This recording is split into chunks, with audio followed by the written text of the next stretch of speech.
Chapter 40. Second. A struggle of generosity. The last sacrifice. The dilating apparatus. Joe's adroitness. Midnight. The doctor's watch. Kennedy's watch. The latter falls asleep at his post. The fire. The howlings of their natives. Out of range. Dr. Ferguson's first care was to take his bearings by stellar observation, and he discovered that he was scarcely 25 miles from Senegal. All that we can manage to do, my friends, said he, after having pointed his map, is to cross the river. But, as there is neither bridge nor boat, we must, at all hazards, cross it with the balloon. And, in order to do that, we must still lighten up. But I don't exactly see how we can do that, replied Kennedy, anxious about his firearms, unless one of us makes up his mind to sacrifice himself for the rest. That is, to stay behind, and, in my turn, I claim that honor. You, indeed, remonstrated Joe. Ain't I used to? The question now is, not to throw ourselves out of the car, but simply to reach the coast of Africa on foot. I am a first-rate walker, a good sportsman, and I'll never consent to it, insisted Joe. Your generous rivalry is useless, my brave friends, said Ferguson. I trust that we shall not come to any such extremity. Besides, if we did, instead of separating, we should keep together, so as to make our way across the country in company. That's the talk, said Joe. A little tramp won't do us any harm. But before we try that, resumed the doctor, we must employ a last means of lightening the balloon. What will that be? I should like to see it, said Kennedy, incredulously. We must get rid of the cylinder chests, the spiral, and the Bunsen battery. 900 pounds make a rather heavy load to carry through the air. But then, Samuel, how will you dilate your gas? I shall not do so at all. We'll have to get along without it. But, listen, my friends, I have calculated very exactly the amount of ascensional force left to us, and it is sufficient to carry us every one with the few objects that remain. We shall make in all a weight of hardly 500 pounds, including the 2 anchors which I desire to keep. Dear Doctor, you know more about the matter than we do. You are the sole judge of the situation. Tell us what we ought to do, and we will do it.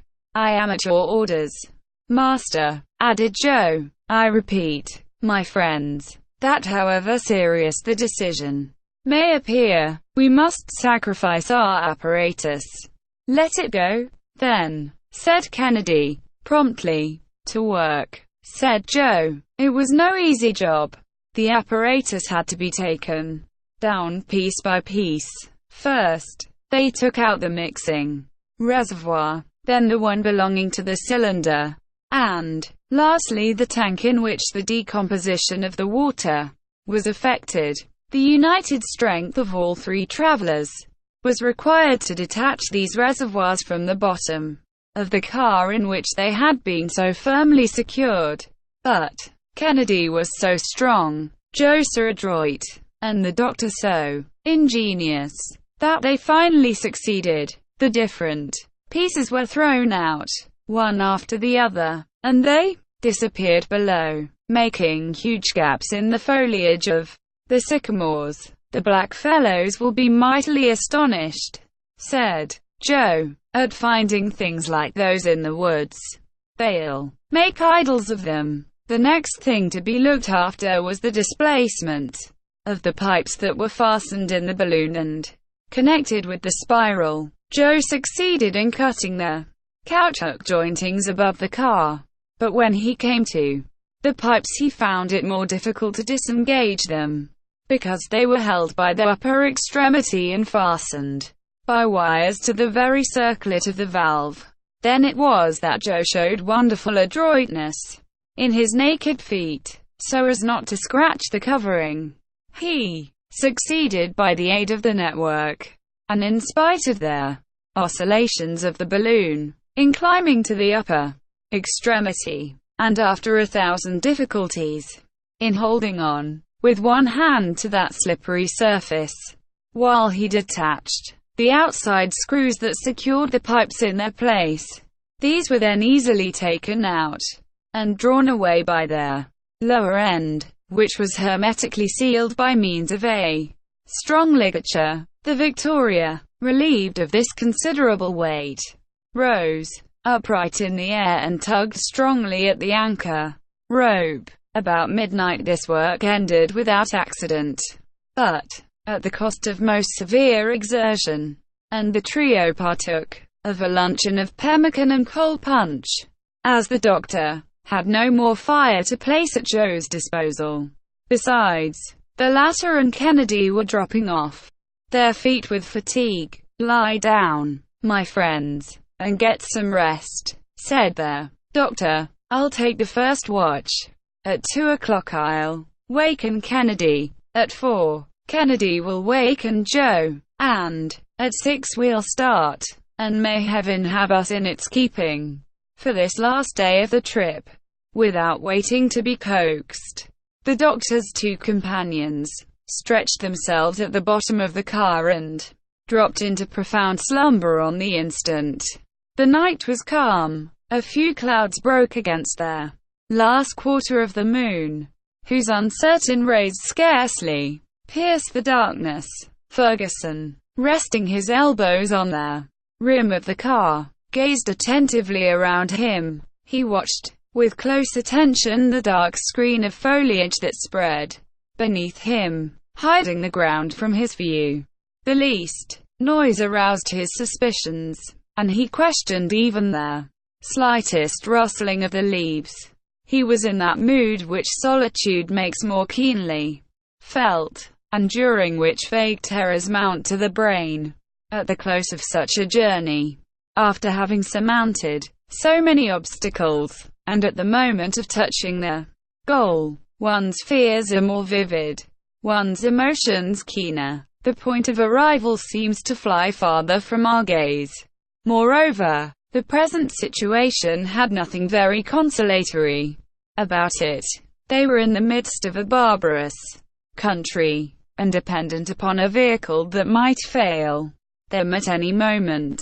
The doctor no longer counted implicitly on his balloon. The time had gone by when he maneuvered it boldly because he felt sure of it. Under the influence of these impressions, the doctor, from time to time, thought that he heard vague sounds in the vast forests around him. He even fancied that he saw a swift gleam of fire shining between the trees. He looked sharply and turned his night glass toward the spot, but there was nothing to be seen, and the profoundest silence appeared to return. He had, no doubt, been under the dominion of a mere hallucination. He continued to listen, but without hearing the slightest noise.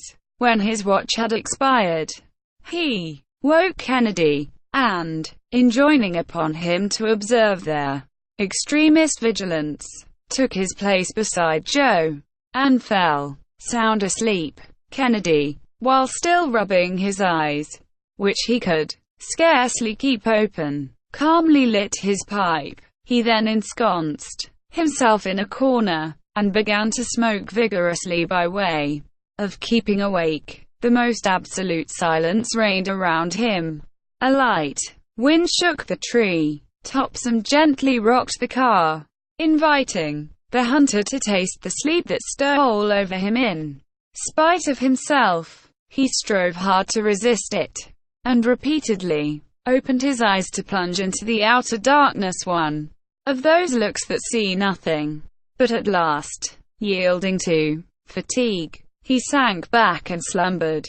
How long he had been buried in this stupor he knew not, but he was suddenly aroused from it by a strange, unexpected crackling sound. He rubbed his eyes and sprang to his feet.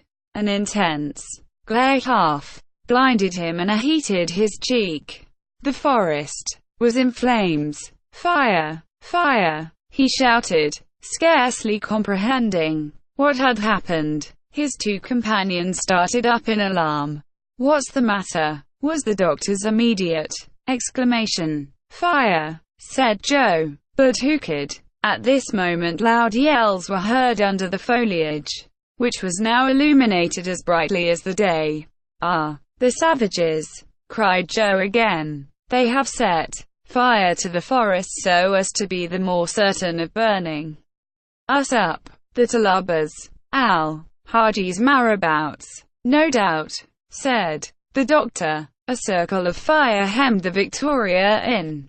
The crackling of the dry wood mingled with the hissing and sputtering of the green branches, the clambering vines, the foliage. All the living part of this vegetation wreathed in their destructive element. The eye took in nothing but one vast ocean of flame. The large trees stood forth in black relief in this huge furnace, their branches covered with glowing coals, while the whole blazing mass, the entire conflagration, was reflected on the clouds, and the travelers could fancy themselves enveloped in a hollow globe of fire. "Let us escape to the ground," shouted Kennedy. "It is our only chance of safety." But Ferguson checked him with a firm grasp, and, dashing at the anchor rope, severed it with one well-directed blow of his hatchet. Meanwhile, the flames, leaping up at the balloon, already quivered on its illuminated sides. But the Victoria, released from her fastenings, spun upward 1,000 feet into the air. Frightful yells resounded through the forest, along with the report of fire arms, while the balloon, caught in a current of air that rose with the dawn of day, was borne to the westward. It was now 4 o'clock in the morning.